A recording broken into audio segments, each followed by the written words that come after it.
We would like to extend our thanks to everybody who has gone to patreon.com/Duckfeed.tv and helped support this show and this network. People like Brian Eason, Niall McQuaid, Sage Beatty, Michael P. Verano, and Nicholas Bryan. All of these people have been great supporters for us, and you can be like them if you are not already by going to patreon.com/DuckFeedTV. Thank you.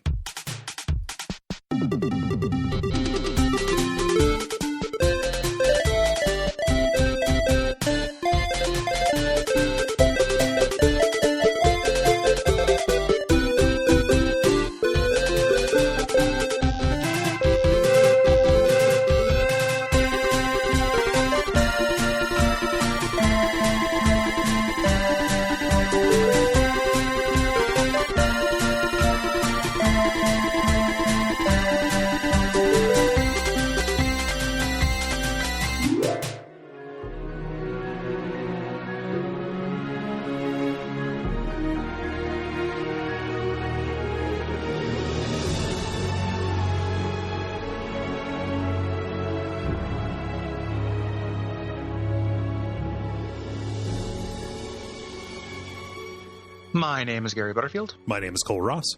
And you're listening to Watch Out for Fireballs. It is a Games Club podcast. And this week we are talking about Alan Wake, which is a survival horror game developed by Remedy and published by Microsoft for the Xbox 360 and PC in 2010. And this episode is two special things. One, produced by our patron Vulpes. Mm-hmm. So thank you, Vulpes. Yeah. And it is our premium episode for the month. Yeah. So that means everybody gets everything up through the generalities, but the full episode is going to go to our patrons, people who have gone to patreon.com/DuckFeedTV. They don't just get this one; they get all of our previous premium episodes as well. Yeah, a bunch of other stuff as well. Yeah. So if you want to hear that, head on over to patreon.com/DuckFeedTV. Mm-hmm. If you cannot afford that, we understand. Just put aside $1 a month. Yeah, 5 months. Throw that in there. Listen to all of them. It is a-okay. It is fine with us. Yeah, and this is rounding out the least scary, least tense, least horrific October that we've ever had in the history of the show. It's a very. I'm so disappointed. I need an emergency scare package sent to my house like immediately. Scare package. So somebody said that on Slack. I'm taking credit from somebody else for that term. But just a big box of cans of beer nuts, but each of them has a real snake inside. Yeah, each of them has a funeral note. It's all adult beers. Each one has a prognosis inside. But yeah, I am so disappointed this month. I had no idea that the Resident Evil DLCs were like that. I did not expect Shattered Memories to be like that. We did not. I knew this was not going to be scary, and I knew Call of Cthulhu wasn't that scary. Yeah, going into it, but man, just no scares and no big scary concepts or anything either. Really, got a couple of them like. I don't know, man. This is we're exploring horror from a tedious new place this month. It feels like to me. I don't know if I can go with you all the way to tedious, but I think that for a lot of this, for Alan Wake, it probably would have had a bit more shine on the apple if this was the first time that I played it, and if it wasn't possibly. Fourth time that I played it. Yeah, possibly. And it was also the. I think that this is a weird thing because this is technically, like a psychological horror. Game like this gets a lot of credit. That's what it's called. But where's that at in this? Like the things that it's messing with like a sense of reality. Like, oh, is this a delusion? Is this actually happening? Etc. It's really tropey. Yeah. On the second time through, I'm like, this is so tropey and played out. Yep. Boy. So wanted some spookier concepts. Like. Scary, black fog. Mm-hmm. And this, it like weirdly ends up being not scary at all. Mm-hmm. Like not even a little bit, let's throw in a trailer at me. Like I get that. Yeah. I get why that would be like bad in real life. Mm-hmm. Like maybe kind of action packed and, but I'm just like, it's not a cool concept or anything. Yeah. Where are your concepts at, Alan Wake? Mm-hmm. I mean, your concepts. They're all in control. The concept is lifted. Yeah. And also not very good.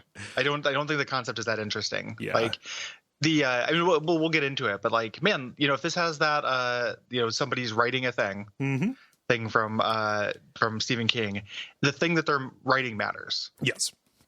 Like it can't just be like, what if the barriers between reality and fiction are breaking down? The reality has to be interesting and the fiction has to be interesting. It can't just be that there are barriers. Yes. That are calling down. And this game fails on those fronts. I think having played it again, having now played it twice, I'm like, man, wanted better from that. But we'll get into it. There are definitely things to like, but I was cranky about it. Yeah, I think I'm crankier about the play than the narrative or the story than you are. Probably. Yeah, I'm cranky about both. Yeah. But it's not a total unmitigated disaster. Right. We'll get into it. Yeah. So in this game, you play as the eponymous, the titular Alan Wake. He is a writer who's been ensnared by this dark force, and he is searching for his missing, presumed kidnapped wife in the northwestern town of Bright Falls. Yes. You're a bad husband. Bad husband simulator 2010. What if somebody was a jerk? It's very hard to have sympathy for Alan. You're a petulant idiot the entire time. What a whiny baby you are. So this is a third-person shooter, and your primary antagonist in this game are the Taken, which are regular townspeople who have been possessed by the proper noun, the darkness. Yes. So this is kind of in effect, this is regular stuff, either inanimate objects, birds, or people that have a kind of swirling blackness effect on them. Right.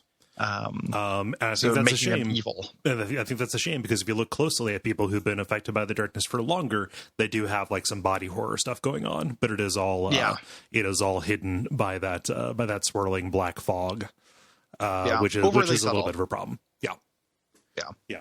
But yeah, it's like you said, it can start possessing regular environments. This happens about halfway through, where all of a sudden, just objects from throughout the world will poltergeist into you if you do not destroy them. Yes. Yeah. In order to destroy them, the big gimmick of Alan Wake, the gameplay gimmick,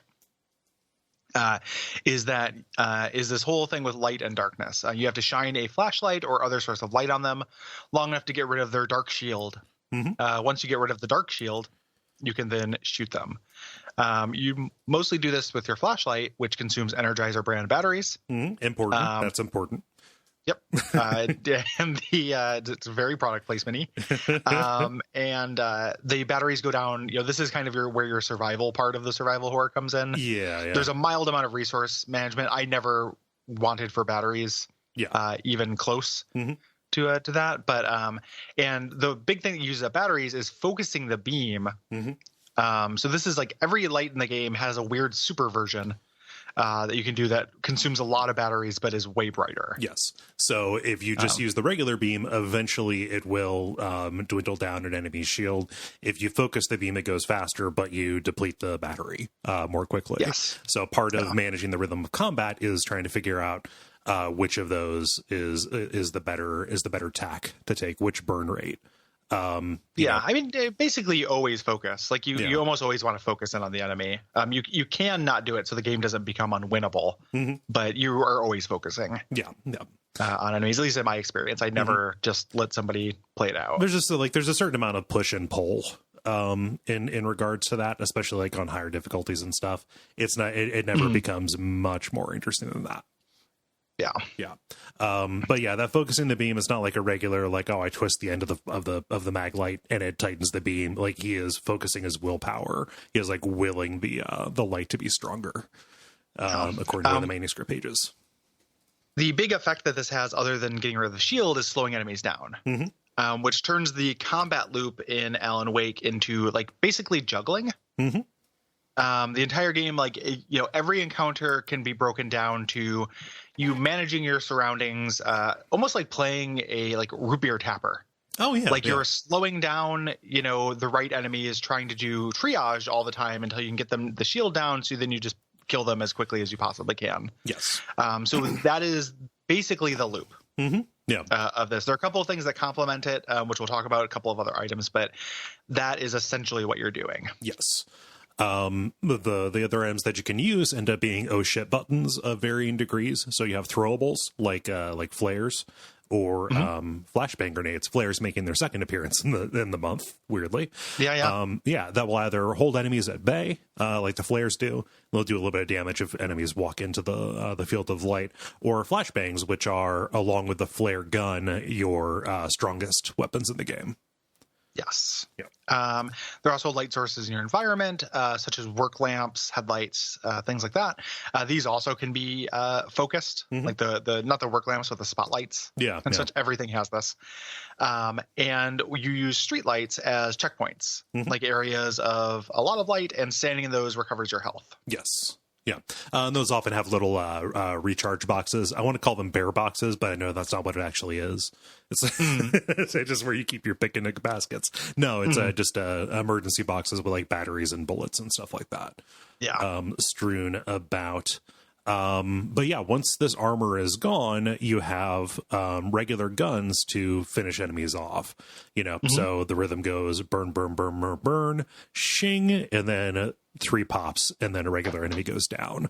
Not a huge arsenal. Like, you've got a handgun, and then you've got 2 kinds of shotguns and a hunting rifle, if I remember correctly. That is correct. Almost all of the combat takes place outdoors, which is something that this game is like technically an innovation, but I actually think contributes to one of its biggest problems. Feels very samey. Just like, feels very samey. It seems like we're headed to a literal fireworks factory, and then boom, we drive off the road, and oops, this level takes place in the woods again. Almost all of this game takes place in the woods. Yeah. And the woods can be scary. And it does mean that enemies can come from any angle. Yeah. Which is like a blessing and a curse in this, in terms of like interest. Yeah. Like, it would be, if it were a hallway, because of the nature of this combat, it would be too easy. You would just catch everyone in your high beams and take them out. But it does mean that there are some really unfair feeling ambushes that happen in this, where someone just walks up behind you, hits you in the back of the head with a hand axe, and well, there you go. Yeah. And the game, it does a decent job of showing you your environment, like showing you this is about to happen, but you end up having kind of like varying amounts of time to react. Sometimes this can feel unfair. Yeah, sometimes it'll slow down, but you slow down along with it, so there's not an awful lot you can do to avoid the person who comes out with the axe. From the tree line. So it's a little bit of a bummer. I'd still rather it be like this than just be a straight up combat hallway. I just wish that there was a little bit more variety in theming. Like, I think the first level is just straight up woods, and the second level is the woods of a national park. Yeah. The different kinds of woods. We're going to explore a lot of different kinds of forests. So this one's mostly coniferous. This one's deciduous. Yeah.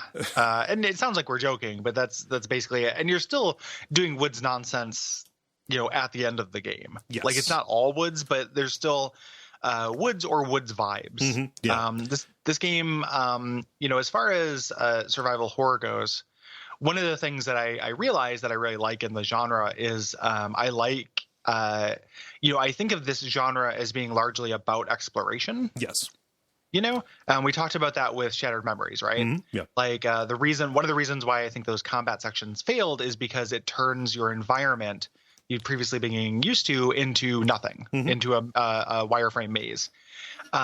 Here, it doesn't do that, but I never felt like particularly very much fun exploring almost any of these environments. Yeah. With a couple of exceptions. Even the more interesting ones on the Alan Wake scale are still not interesting in comparison to anything from Silent Hill 2 or 3. Yeah. Or anything from Resident Evil, or anything from other horror games, anything from Amnesia.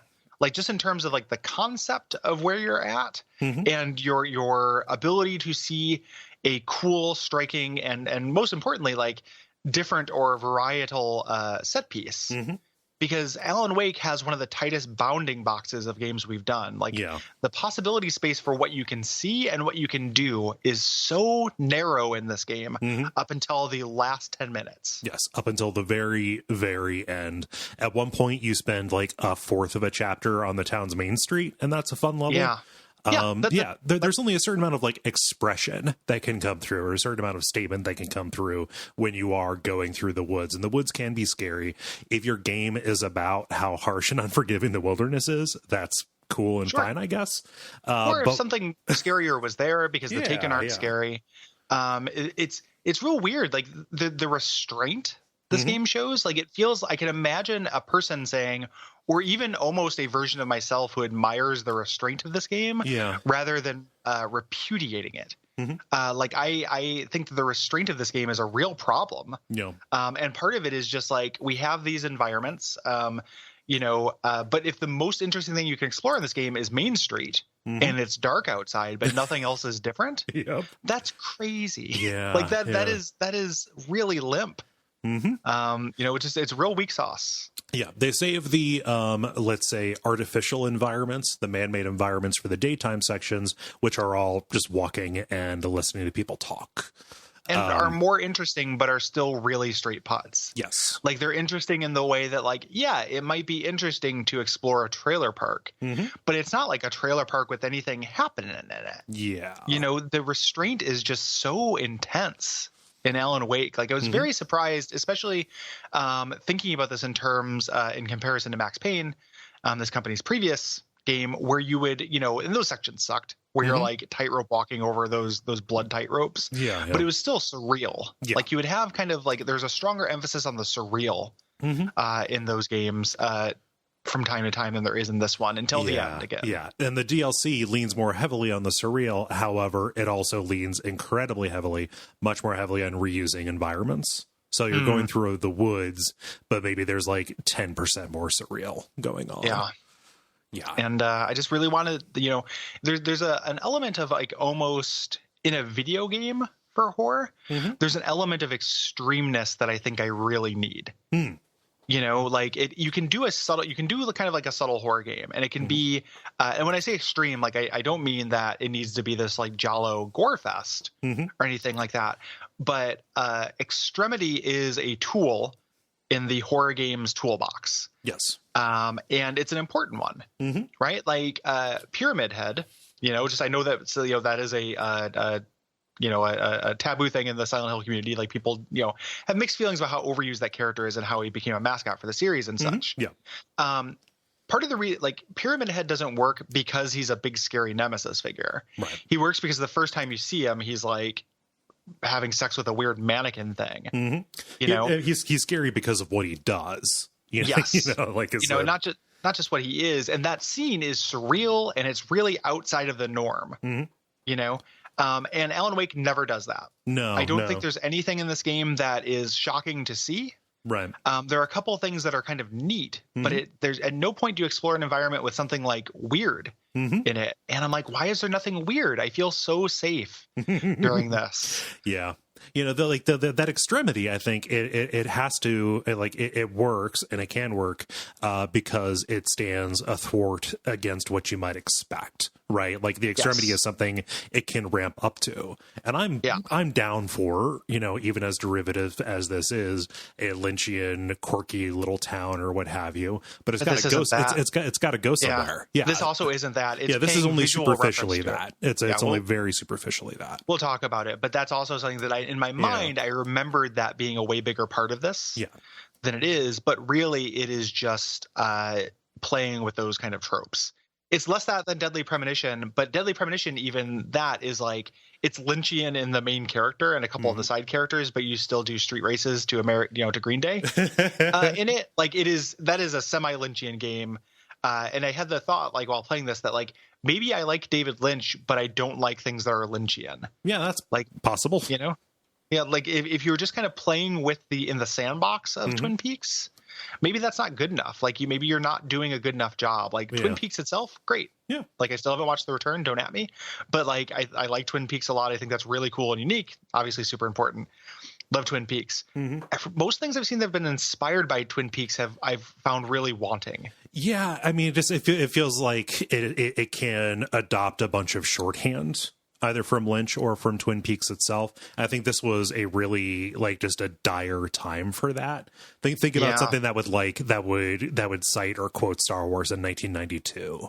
That's a little bit like what Twin Peaks was in 2010, where it was just a bunch of weirdos circulating the tapes at that point, before it really had like a broader cultural resurgence, I felt like. Yeah. And so just kind of like, yeah, like, hey, we've remember the log lady? We've got a lamp lady.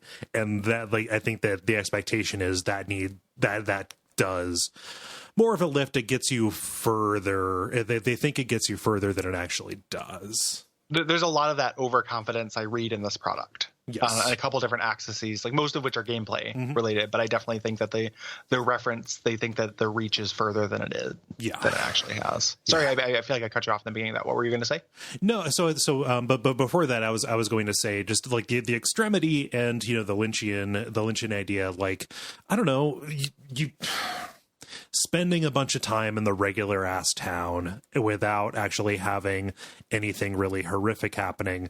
It's like having no dynamic range in a track, like in a music track, like opening of Blue Velvet. You've got typical suburbia. We got people, waving at each other, and then boom, immediately ants crawling over a severed ear in the lawn that Kyle MacLachlan finds. Like, it's real quick to set that up, to set up the expectation. This is your everyday life, and subvert it. And in this, it is playing in that space without actually committing to the actual beats and dynamics that it needs to. For a game like entirely about light and darkness, there is so little contrast in this game. Yeah. Like, and that's really important. Yep. So getting kind of back into gameplay and all that stuff, that'll come out more in the second half of the episode, because there are good things too. Like, this is not, I don't want this to be a hit job. I just ended up was really looking forward to covering this again because I enjoyed it the first time and enjoyed it way less the second time. And I don't know if I have changed or if it's just a game that doesn't go down super well on repeat plays, but I could see it both. I remember liking this quite a bit, even the first 2 times that I played it. But if you go back and listen or watch my stream that I did about a year ago, it doesn't work. Like, it doesn't work nearly as well for me as I'd expected it to when I fired it up. Yeah. And that's not necessarily a damning, if that's the case, a game can be good for one play, and not every game needs to be good enough to be like good on replay. It doesn't need to get a 5 hair razor for replay value or whatever. 100%. Like, and that doesn't necessarily have to be damning about it. It's just the fact that, my arc goes, I think, one of the, my kind of rote instinct as a critic is like, if I'm not having fun, I start thinking about like, why am I not having fun?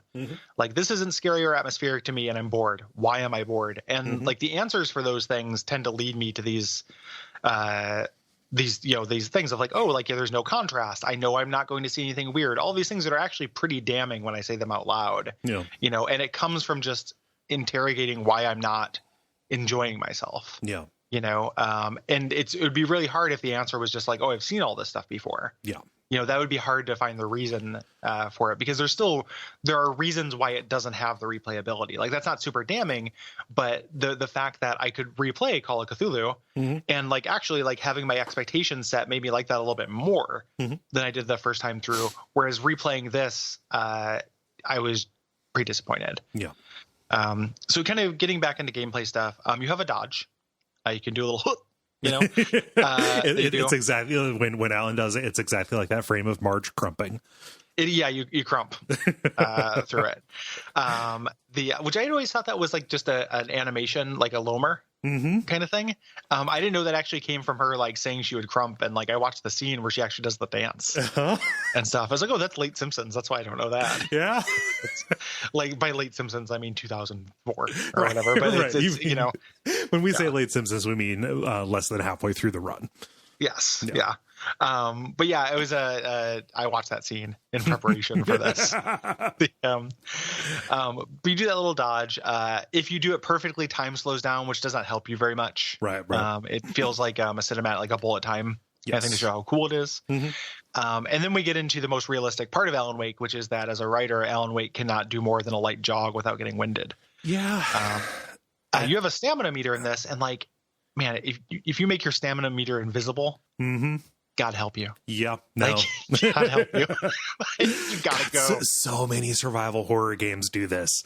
The Evil Within has almost this exact same idea. And like, I don't know, like Leon Kennedy, like, yes, he's a Secret Service super assassin, but he does, like, it doesn't hurt anything for me that he can run and walk as much as he wants to.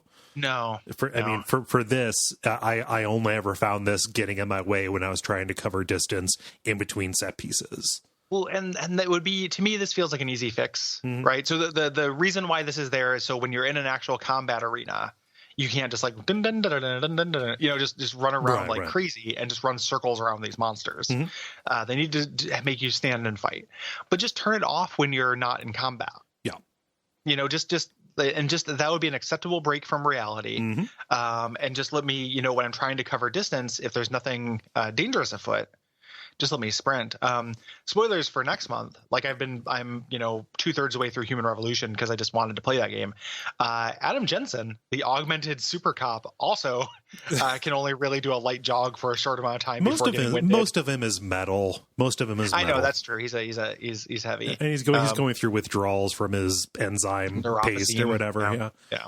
But anywho, like it's like light jog season. Yeah. On Watch Out for Fireballs, where it's like, and again, I get it. Like, it's hard. It's really difficult. I had to try to catch a bus once. It was really difficult. But Alan, in this, it just ends up being really annoying, and they don't show you the meter, and that has a huge psychological effect. It just feels like you are always out of stamina. Yeah, it's just like, and it would be one thing if after you ran, just kind of aesthetically, Alan would huff and puff for a little while afterwards. That'd be great. Yeah. I'm fine with that. Oh, my guy was running. I see it now. But actually making a stamina meter does not do very much. Yeah. In the non-combat sections and the combat sections, yes, it adds something to it to make you kind of be a little bit more strategic. Yeah, but it locks you into the encounter a little bit. Locks you into the encounter a little bit. But then the actual, I think that if it didn't do that, it has bigger fish to kind of fry. It has bigger problems than that. Yes. Which we'll get into when they start articulating. I could see the argument being, hey, if we added a visual stamina meter, it would clutter up the interface. There are on-screen interface elements on this. It is not just a straight Silent Hill that they are doing on here. So they could have added one, and it would have been A-okay. But yeah. So there are a couple of areas in this where you can drive a vehicle. I totally forgot about those, which is real weird. I was like, oh yeah, there's driving in this game. Yeah, it's a holdover from an earlier version of the game. Yeah. But here, you're driving on these mountain roads and these country roads, and you can actually boost your your headlights to run over enemies without damaging the car. These are fine. I like these. It's a welcome change of pace. Yeah, they're a welcome change of pace. There's a surprising variety of cars, which is, again, a holdover from an earlier version of the game. Yeah. But it's very funny how you can, park your car, go up into a ranger station or whatever, come downstairs and just boost another car. Yep. Like it's nothing. These are fine. Yeah. And the sections where, it is combat-focused with the car are where the strange, where I actually do feel like it's a real change of pace when you're just driving safely and soundly down the road. Yeah. It may as well be a cutscene, but when you actually when this interfaces with combat in a way, it is kind of fun. Yeah. Those are some of the better sequences in the game. There are a bunch of collectibles in the story. Just mugs of coffee, which was just kind of the style at the time. Yep. I guess just to have a thing you can get all of. Yeah. If you've got that disease, you can get it. Yeah. No, they're little stacks of beer cans you can knock over to get achievements. This was a 360 game. Yep, a couple things like that, and then there's a relevant collectible, which is manuscript pages, which are pretty I go back and forth on the writing in them as I got more annoyed with Alan Wake the character. His kind of writing tics started getting more irritating to me. Yeah, no, and I think that for me, I wish there was an option to turn off Alan Wake reading. Because the affect that he puts on when he is reading them actually gets in the way and magnifies some of the language patterns that he uses and kind of rub me the wrong way. I kind of just wish that these were little readables that you could get or put into a codex. Alan Wake should be like Siri, where you could substitute or not Siri, like a GPS. Oh yeah, where you can substitute his voice for a lot of different voices, or celebrities, or just a British woman. The Taken came and. And my flashlight ran out of batteries. I wish there were, because I thought of that because you said I wish there was an option to turn off Alan Wake reading, and I was like, yeah, I wish there was an option to turn off Alan Wake. Like, I'm pretty much on Team Darkness at this point. Like, get this guy off the earth. I mean, it's pretty hard not to side with the Lovecraftian entity under the lake. I really wish this was more Lovecraftian. Yeah, me too. But yeah, but also just because Alan Wake is such a horrible like person and character. Like that was the other thing that like this playthrough did not strike me so much, and my first playthrough at all. Mm-hmm. But I'm like, oh, this guy is like a horrible husband. He's a huge whiny baby. Mm-hmm. He makes every decision, doesn't make any sense. And he is so self-important. Like I've never played a character in a game that is such a big fan of themselves and themselves as a philosopher. Yes. Like, and just spouting just the most inane, like the darkness has the power of the light. Without light, there can be no darkness. But without darkness, there can be no light. Mm-hmm. The darkness had me. The darkness was within me, and it always would be. Like, and he delivers everything in that fucking cadence as if it's the most profound shit that anyone's ever said. Yeah. And it's all boilerplate garbage. And then he comes home and yells at his wife, and then she gets kidnapped. And I'm like, who is this asshole? Like, man, the flashback, like this, little something for people listening on the public feed. The scene where he wakes up hungover. Mm-hmm. After the show appearance, and his wife is like, are you watching the appearance? He's like, yeah, I didn't say anything stupid if that's what you're worried about. Like, who is this asshole? Like all she wants is for you to feel good. Well, and for you to not keep coming home drunk at 7 a.m. Yeah. Like you listen to a voicemail of your agent saying your wife's getting in the way of your career. Uh-huh. Your wife comes home. You came home at 7 a.m. and she's a little irritated. Your wife says, listen, I was mad about it. I'm fine. Yeah, now. I think you should go back to sleep. The shit out of her. Yep. Like this is going to turn into Midsummer. You are fucking Midsummering your wife at this point. Like you are the guy from that. Like you are such a shithead in this. You got me a fucking typewriter as a writer. I can't believe you. Flip the table, going outside, you horrible monster. Like he's such a baby. Yeah. Like he is baby. Yeah. And not in the way that Pocket is, not the good way. He's not good baby. He's bad baby. He's bad baby. Alan Wake is bad. Alan Wake in bad. Wow. The rattle was in me. I was the rattle.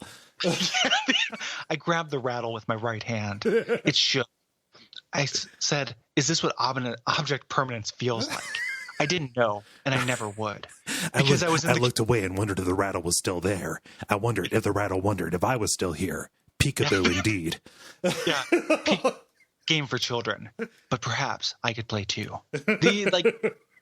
And man, can you imagine being friends with anyone in this game?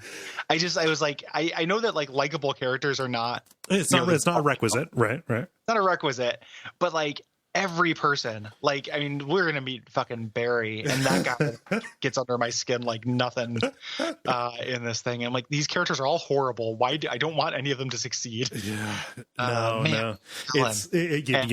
Alan is very hard to have sympathy for because he is a best-selling author who seems to have everything in the world. Yeah, but is still not happy. Right. It's like WTF. It's like listening to Mark Maron. In those like early seasons, or like when he first got his TV show, but still had the chip on his shoulder, like he was a struggling baby. Yeah. And like, everyone was more successful than him. Mm-hmm. It's like, a TV show and like one of the best podcasts in the world, and you're making your living at this, and you have a house in California and stuff. Like, why are you whining? Mm-hmm. Like so much about how I understand that like that's not happiness. Like you can still be unhappy. I'm not trying to. Everybody has their own struggles, and I don't think anybody would call their own life easy. Right. Yeah, of course not. But it would be like if you and I like we've been very lucky in terms of like podcast stuff. Yeah. They're a bigger podcast than we are, right? Like there are people who have that better. But if we were just constantly whining about why we weren't a bigger podcast like network, right? Like I can't believe we're not 99% invisible. Like we gotta get to that. There's always and I get that. That's the kind of thing like I might feel a twinge of jealousy about like somebody I know is a more successful podcaster than I am gets a cool opportunity, and I get like a twinge of jealousy. Yeah. Alan Wake won't shut up about all of his like existential nonsense problems as a creator. I haven't written in 2 years. Well, there are lots of authors who go really long between books. Like you can just work you through live it. in like a high rise like $1 million New York condo. Thing. Give it a second, you'll be okay, buddy. But the muse tortures me. Yeah, and it's shut up. We should have much more buffer between Alan Wake's internal monologue and ourselves. Like there should be. really good point. There should be a lot more. And something that kind of irritates me is when people say, "Oh, this is like Stephen King the game." Stephen King books are nothing like this. No. He's a much better writer. Yeah. Like Alan Wake is a bad writer on this weird on purpose thing. Like the story's on purpose, blah blah blah. We'll get into that. Yeah. I have mixed feelings about that in general, but it's Alan Wake as a character. Like the things he says. If a Stephen King character is aware of himself or he's a tortured writer, he still knows how to make like a kind of a compelling character. And Alan Wake is not a compelling character. Yeah. I think. And when you say we have too much touch with it, that's actually like a really good point. Something I thought about during this, it was like, would this be, like, I think undoubtedly I would enjoy this game more and would like Alan Wake more as a character if I didn't have him constantly commenting on everything that happened. Absolutely. The internal monologue is intolerable. Yes. So yeah, you can be. I was like 20 minutes before the end of the game, and he literally was like, "The darkness was everywhere, and it had gotten a hold of me. Without light, there could be no darkness." And I'm like, "Are you fucking new? Like we played through all of this. How are you still saying this level like observation in this voice 20 minutes before the end of the game?" Yeah. Like. And it's hard not to compare it to other survival horror games. This is possibly the most talkative survival horror protagonist I've ever seen. When does horrible things to the horror. Yes. Like you are constantly whistling in the dark. Like you have somebody talking to you nonstop during this. And I don't think that there's a scary moment in this, like, or tense or anything like that, in part because Alan Wake is just constantly talking to you in that voice, telling you these kind of like, and I want to call them philosophical, but that's not even the word for it.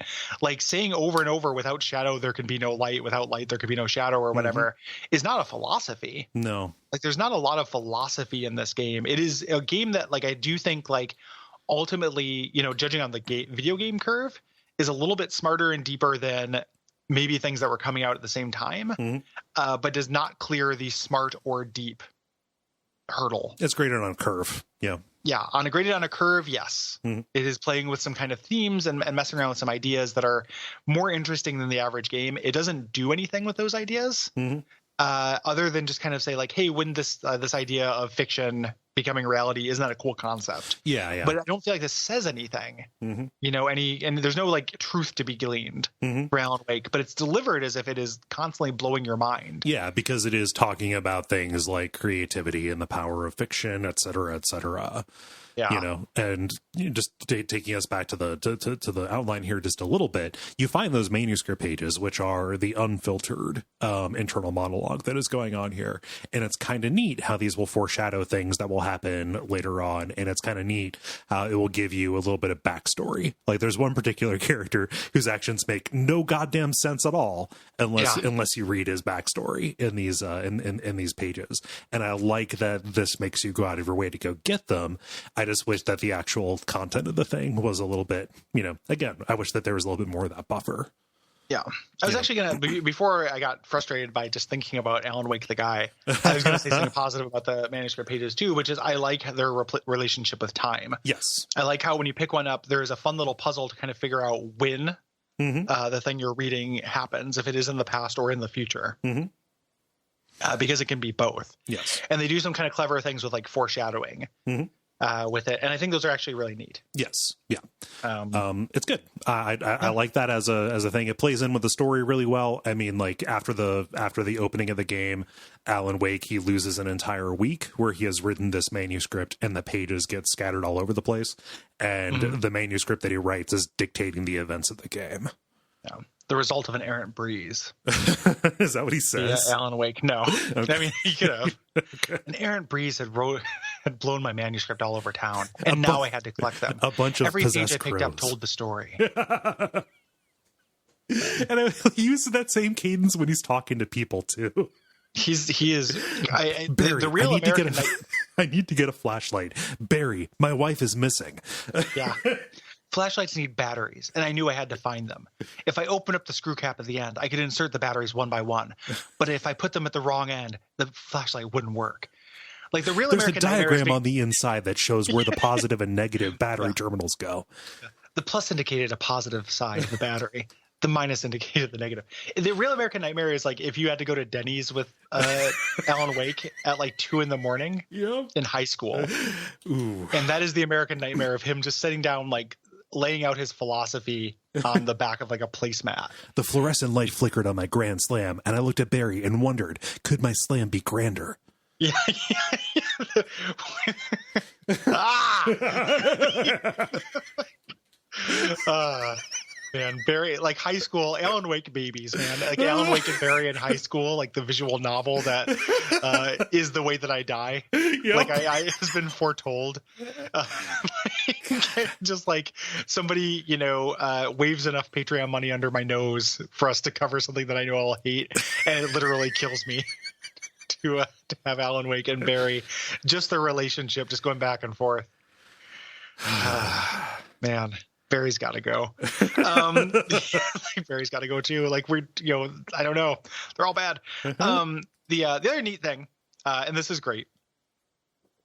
Even though like they are here's the thing about Alan Wake though, right? So like in the thing you find TVs where there is a Twilight Zone-esque show called Night Springs that plays. They're little shorts. They're acted out by just people on the staff. Like they're intentionally shoddy. I love watching these. I think these are really cool. Yep. There's no difference though between the philosophy being shown on the Bad on Purpose TV show and things Alan Wake presents to you with 100% seriousness. He wrote a bunch of them. Yeah, it's exactly like the thing. So if they're trying to make like these are supposed to be kind of funny the way they're bad. Yeah. Like they're really, really Wishmaster reporting for duty Twilight Zone stuff. But it's in the same breath, the game will show you one of these and it's supposed to be kind of funny, and then Alan Wake will say something that's supposed to be incredibly profound. And it'll be the same level of quality, like the same, tenor. Yeah. Stuff. It's really weird. Like it's very fun to watch these. Like as far as things you can find in a game. And they play on the TV, like it doesn't switch to a cutscene or anything like that. Alan stands there and in my case just does jumping jacks over and over. Like he does a little calisthenics, so maybe he can run a little bit fucking faster and further without getting winded while doing this. But they play on the screen inside the game and it looks neat. Yeah. And they're very fun little chillers that they do. Yeah. My favorite of these is the Man in the Mirror one. Oh, sure. Yeah, it's really good. Yeah. I like the quantum machine. Oh, the quantum machine is good as well. Where you press the button. Yeah, I think that's a cool idea. Like, and yeah. Yeah. So this is a really story heavy game because the actual play is really bounded and the setting are really bounded. We're going to be talking a lot about the motions that we end up going through. And kind of conceptually what's going on here. It cribs heavily and knowingly from Twin Peaks and Stephen King, like an FBI agent comes to town, but he's a bad Dale Cooper. So it's like the manuscript says he hates the trees and he hates the coffee. You have the lamp lady instead of the log lady, etc. There's a good deal of like, Stephen King. This is really similar to the book Bag of Bones. And the idea of fiction shaping reality. It's, straight out of the Dark Tower, et cetera, et cetera. Yeah. There's and it is it's not coy about any of this stuff. It just says the things. Yes. Like Stephen King comes up 1,000 times in this game. Characters just say it to each other. The first line of the first words spoken in the game are Stephen King said. Yeah. Characters just walk up to each other. One will put their hand on the other one's shoulder, and they'll just look each other in the eyes and go, Stephen King, and then continue on their journey. Yeah. So, but I think, you are obviously like a much bigger fan of Stephen King than I am. But even at the level of fandom that I am, I know that Stephen King writes better characters in this and writes better plots in this. Like, I think that this is playing with the name and playing with some of the ideas, but similar to the Twin Peaks thing, it is window dressing only. It's stealing valor.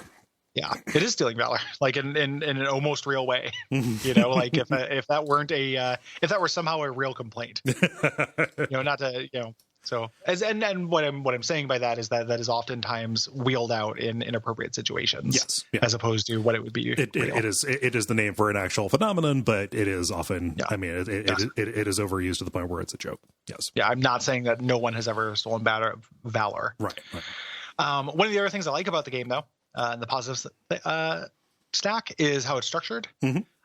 Is structured like a TV show in terms of episodes where you get these kind of intros and outros with a song. It has previously on recaps. I really like this. I think it does a really good job of montaging, to kind of cut us over to a new area and let us, ignore some of the things that would be really obnoxious if this was an open world game like it was originally planned to be. where you'd have to, I had to drive over to the trailer park. Yeah. Let's just open up this episode in the trailer park. Yep. Like it does a couple things like that where it cuts some things. Like the whole game does not have that cinematic presentation. There are plenty of things that happen in this game that would be cut. Yeah. If this were a movie, 80% of the forest fights, but it does manage to be kind of smart with its pacing with this stuff. Yeah. I like the structure quite a bit. I think more games could benefit from having a previously on kind of recap that goes. And around this time, that was a thing, and occasionally it happens still. But yeah. We already talked about how Alan Wake is a hard character to like, and we hit that pretty hard. The game was really pretty for its time. It was made as a technical kind of showpiece. It's kind of a rough putt now, particularly in the pre-rendered cutscenes. Every character model looks really wooden in a way that is not helped by the voice acting, particularly on Wake himself. What's weird is that there are parts of it, so the cutscenes do look bad. Yeah. The characters not look good. The woods still look great. Yes. Like if you're out in the actual gameplay going through these wood sections, which are problematic, but look really good. There's like a really nice draw distance to things. Like you can look off into the, off of a cliff and get like a really nice kind of detail. And really great kind of lighting, good atmosphere in terms of visuals. The atmosphere in particular, when you are in, heavy tree cover, the way that the fog kind of bends light itself brings a certain amount of eeriness to it as well. The fact that you just kind of have these motes going around, it does look otherworldly and good when you are lifting your eyes above the ground level, looking for Taken to jump out at you and scream at you, Agreed. Yeah. So, and this has helped out too. I think that they released some kind of graphical update on the PC. I played this on PC. Did you play that as well? Or yeah, I've only played this on PC. Gotcha. Yeah. Yeah. So I remember when I streamed this, somebody had mentioned that they did upgrade the textures and stuff. Yeah. Talking about the development a little bit, game took 5 years to develop, and it changed quite a bit from the original concept. Originally, this was going to be like just a massive, just technical workhorse. It was developed for physics cards, etc. It was going to be PC exclusive. Picture like Crysis is what this would have been in the market. Yeah. Yeah. And it was originally going to be some gameplay change as well. They were originally going to make it an open world.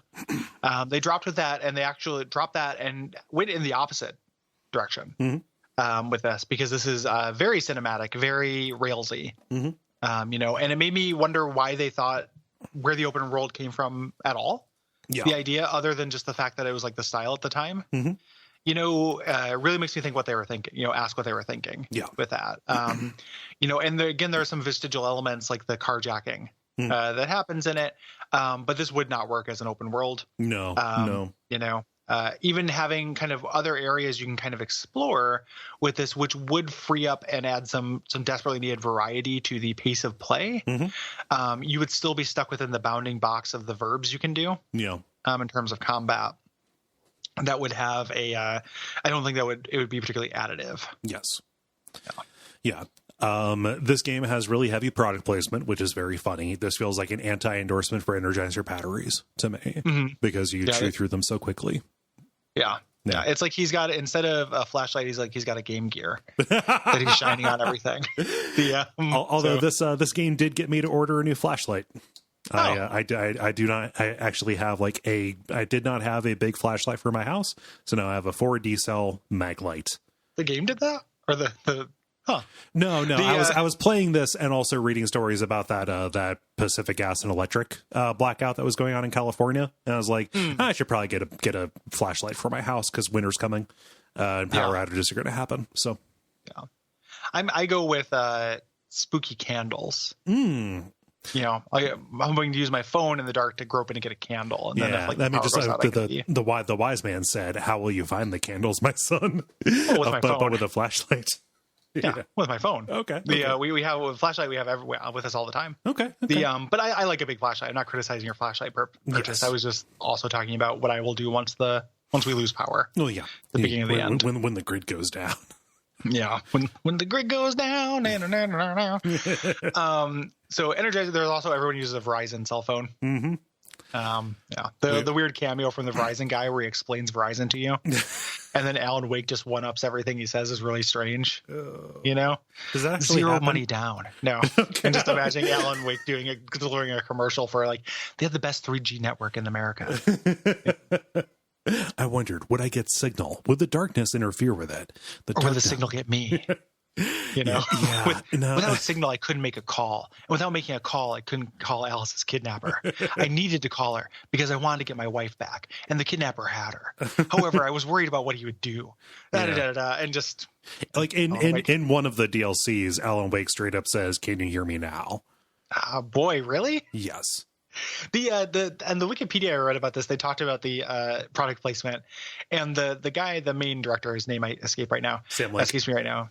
Sam Lake. She's like, yeah, we want to be really careful about the product placement, but we want to make sure the game felt real. And I'm like, you fucked up both those goals, my friend, because it's weird that there's only one type of battery in this town. Mm-hmm. It's like how a college will have can only have Coke products at this university. Yep. Like this town can only have Energizer batteries. Mm-hmm. So it doesn't feel real, and you were not careful about it because you had a guy say, "Can you hear me now?" in the DLC. So you sold out, my friend. So there's some music licensing problems with this. We'll talk about the music during those scenes when they come up. Mm-hmm. But it was pulled from digital storefronts for about a year. Mm-hmm. And then came back. Yes. There are DLCs, which I want to hear you talk about once we get to the end. Right. Yeah. I've read about, but I have not played. And then there's like a spin-off kind of sequel thing called American Nightmare, which is like an arcade comedy game. Yeah. As far as I can tell. Yeah. No, it kind of continues. Like you are still in the dark place. The dark presence is still out there. Your doppelganger who is released is kind of your game master in this and is subjecting you to a bunch of combat arena challenges kind of things. Like from what I understand, like people who really enjoy the combat engine, this, puts you into a bunch of tough scenarios in that and uses, if you like more of that, here are more of those situations. I do not find it to be essential. I can't imagine coming away from this game wanting to play more of this combat. Right. Like not in necessarily a mean way, because it's okay. Mm-hmm. It's frustrating. It wears out its welcome is the biggest problem. Yeah. Initially it is okay. But just because this is a generality, and just, before we actually get into the specifics, one of the thoughts I had about this game, and this goes way back in our notes, so I apologize for going out of sequence because it's about the combat loop. But there's that famous games criticism observation about a game being broken down into like 3-second gameplay loops. Or something like that. 30 seconds of fun done over and over again. Yes. Do you remember who that is? That is, it's kind of like an insight. It might have been a GDC talk given by one of the people who made Halo, talking about throwing a grenade, closing distance with the guns, and finishing with a melee. Yeah. I think that this is the game I've been, the accepted piece of wisdom. I don't actually buy it. Mm-hmm. And I think that this game is a really good piece of evidence for not buying it. Mm-hmm. Because this game tries to do that. Like, it is very clear to me with the sameness of the combat encounters in this game that they are going for that. Yeah. They're going for, we want to have a 30-second gameplay loop that is really fun and satisfying and just repeat it for the entire game, which it does. But the idea of that, and this happened when we played Halo as well, huge diminishing returns. Yeah. On that. Like, I don't know if this is something that has changed for me, and I don't know how universal this is, but like, I think that maybe at a point in time I would have bought that, but I've always wanted a little bit more variety than that. Mm-hmm. And this game's biggest kind of failure in terms of gameplay is how stale that 30-second loop gets. Mm-hmm. And it gets beyond stale. Like, this piece of bread is rock hard. Yeah. Like, I would not give this to the worst duck. Like this is not the kind of stale bread you feed to birds. No, this is not the kind of stale bread you use in a fondue. Like, this bread is so stale as to be no longer bread. Mm-hmm. That 30-second like kind of loop thing is just, I don't know that that's actually how a lot of games that feel like that actually do it. I think it's necessary but not sufficient. Is the thing. That 30-second loop can form a basis for something, but you have to do something above and beyond that. It needs to be recontextualized, so it can serve as, the opening of something, or it can serve as the starting point, but it would need to spiral into something else. Kind of like how a song can have a chord progression, but if it was just that chord progression over and over again, that would suck. It needs something to offset it. It needs things that happen alongside it as well. Yeah. Yeah. Well, and songs have new parts. Yes. Like the thing with like the 30-second loop is that like no, and I think back to old games that have very simple kind of gameplay loops that you could apply that to. None of them, the word that doesn't work in that thing now is loop, because they're not looping. Nope. Like you play Super Mario Brothers, we talked about this, but that's one of those examples. I really love the progression of enemies in that, where you have Goombas, which just die, turtles, which die, and then add a complication, Spinies, which have to be killed a different way. And you have this kind of progression of enemies, Hammer Brothers, which you have to dodge more than fight, through this. There's no loop. Like there is no 30-second loop in Mario Brothers. Like you could be reductive and say there is. And say like, run forward, jump, get a power up, stomp on a turtle. And at that point, you are saying it's a loop, but you are actually describing as like a move palette. You're describing your verbs for the game. There's no loop at all. This game actually feels like it has a loop. Yeah. Like there are some things that you do differently from time to time, but it's very rare. And they are still pulling out level 1 loops and at the equivalent of like 8-4. Yeah. In this, like near the end of the game, you are still doing some level 1 loops in this. It takes that philosophy of like, we just need to make a 30-second loop and make it fun, and just kind of shows that that has always been reductive. Yeah. Like that is, and I'm not trying to put that on the Halo guy. I haven't watched that guy's speech or whatever. I'm sure he has more to say about it than that. But that idea has become this kind of like video games criticism shorthand that is accepted on its own and has just never been really true, I think. Yeah. Additionally, while we're talking about the lack of variety and how it becomes problematic, the lack of enemy variety is a huge issue here. They initially were going to have more. They were going to have possessed animals. At one point, it really, like in the same chapter, it feints that you're going to be fighting possessed dogs and also a possessed woolly mammoth skeleton, which would have been a badass fight, but doesn't actually happen because they had to cut it. Instead, what you end up having are regular size Taken and big boy Taken, and they both fight about the same. Some of them have weapons, some of them don't. None of them have projectiles or anything. And what that leads to is actually this kind of this very, very intense modality, bringing back kind of our watchword maybe for the month, or at least from Silent Hill, where it's very clear. This is going to be a daytime section where I'm walking. This is going to be a section where I'm in the woods fighting the Taken, fighting the 2 kind of Taken that there are. This is going to be the section where I'm fighting off the bird. This is going to be the section where I'm fighting off the possessed enemies. There's really no crossing of the streams between any of them. No crossing. And the other thing too that I think is a big problem with, even if there were, because there isn't enough enemy variety in this. And I was thinking about like, what if there were though? It wouldn't actually matter as much as it should because of your really constrained verb set. If there was a Taken mammoth, it probably wouldn't fight that differently than a Taken truck. Right. And if there were Taken dogs, it wouldn't fight that differently than the fast Taken that we have now. Like you'd have to aim differently. But no matter what the lock is, Alan Wake is always shining his flashlight for a few seconds to stun something, then shooting it between 2 and 5 times, no matter what. Like you have one key that you have in this entire game, with some shit buttons like grenades and everything. But the fact that your verb is so constrained is honestly the bigger issue than the enemy variety, I think.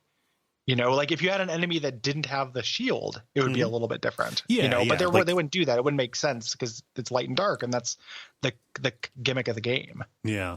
There's possibly a way that they could have added at least a little bit more spice to it, a little bit more variety. It wouldn't have solved the base problem. But I mean, I don't know. Like, let's contrast this with something else, something like Max Payne, right? Yeah. Where you generally have a pretty limited moveset in that. You're leaping, you have your bullet time, and you're doing a whole bunch of shooting. The fun in that is in the room setups. It is in the Hotline Miami quick combat loop kind of deal to it, right? They could have brought, that kind of, I don't know, forethought into designing the scenarios, but they just kind of didn't. Every scenario is the Taken coming from all angles and rushing you. Yeah. Like some of them can throw things, but nobody hangs back and throws things while other ones rush you even. Like even the ones that throw things at you run towards you to throw things at you and then will rush you. And we talked about the combat system being a little bit like a juggling, and that makes a kind of sense and is satisfying to a certain degree. What's more satisfying is prioritizing targets. Yeah. There's really no prioritization that happens. The enemy who is closer to you is the one who takes precedence. Because you're trying not to get hit. Yeah. You know, because you can't run away like forever because you get winded. Yeah. The other thing that kind of adds into that is if you compare this with Max Payne and my understanding of the games that come after this, right, is that the light and dark gimmick in this is almost purely aesthetic. Like having to shine the light on the enemy to kind of weaken them isn't different than you're still aiming at them and you're still pressing a button. Yeah. Like you're still doing the mechanics of shooting a gun. It's not that different than in RE7 when you have to use the ramrod rounds on the certain kind of molded and then fire the actual bullets. It's kind of exactly the same. You know, and it's aesthetically, you know, and thematically, as much as light and dark can be a theme, you know, okay, 8th grade.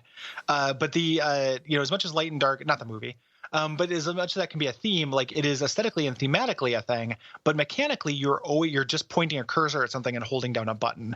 Whereas Max Payne had the bullet time thing, the quick dodge and stuff like that. Like that is a stronger gameplay gimmick and less of a thematic one. Like Max Payne has it's a superpower. It's never explained. You know, it's just that he is very competent. Here, there's so much text about the light and the dark, but it's not a gameplay concern. Right. It is just an overlay on what you're already doing. You know, just to shoot. It'd just be like if you had to shoot one weapon before another one. Yeah. So in terms of like gameplay gimmick, there's almost nothing here. Even though it presents as having one. Yes. In practice, there isn't one. Yeah. I mentioned games that came later. My understanding is that Quantum Break, the next game by this company, has a much stronger gameplay gimmick with a lot of time travel. Yes. Time stop stuff. Yeah. I'm real curious about Quantum Break. I've got a copy of Control sitting here that I want to break into. And that looks cool as well.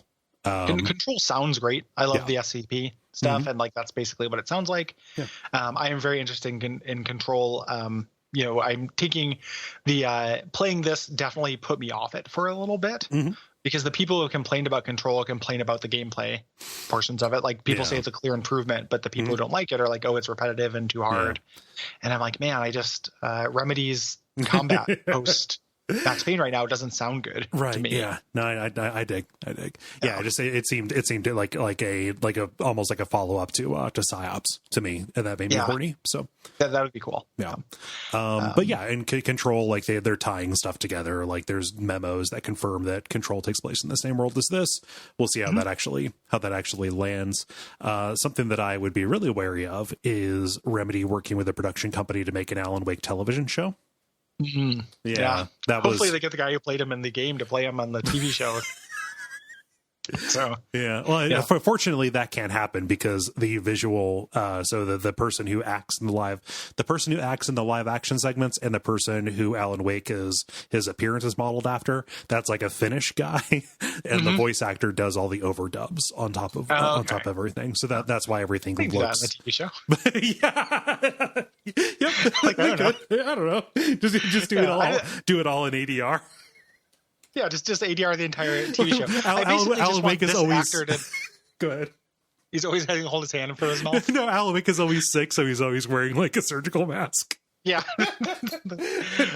Denver Broncos. Anyhow, there, neighbor. I basically want Alan Wake to be in a TV show and just be like declarative statement Wake, like he is in this game, but in a TV thing, and have everyone else in the show react to him as if he was a real person doing that. The audience clapped at my zinger. Like I turned the handle on the door and pushed it open.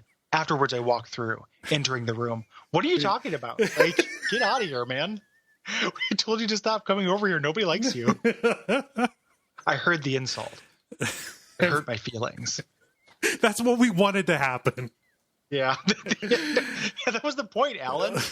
Jeez. He explained what the point was. Stop it. You have to quit. Oh, man. So we're going to get into it. Yeah. So thanks for listening to this first part. Public feed. Yeah. If you want to hear the rest of this, you can go to patreon.com/Duckfeed.tv.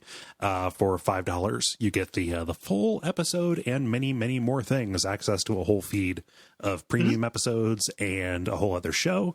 2 whole other shows, actually. Bonfireside Chat, Rekindled, and Unfilmable, or at that level. And at $10, you can check out a bunch of other stuff like the Fire Hose, the back content, and our show Adaptation Decay.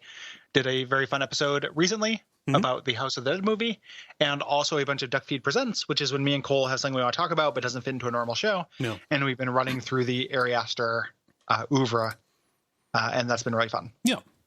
So we're going to go and do the rest of the episode, but thank you so much for listening so far, and we'll be back next week with your thoughts on this month's games.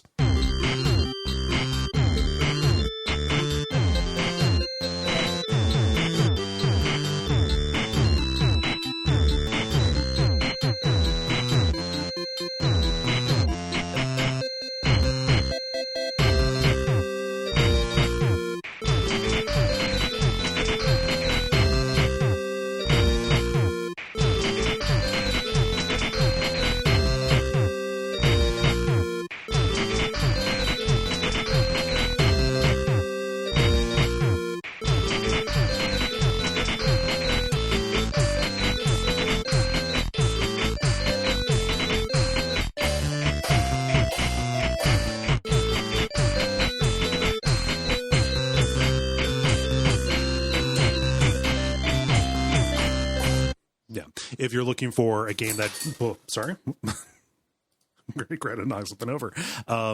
If you're looking for a game that does this really well, God damn it!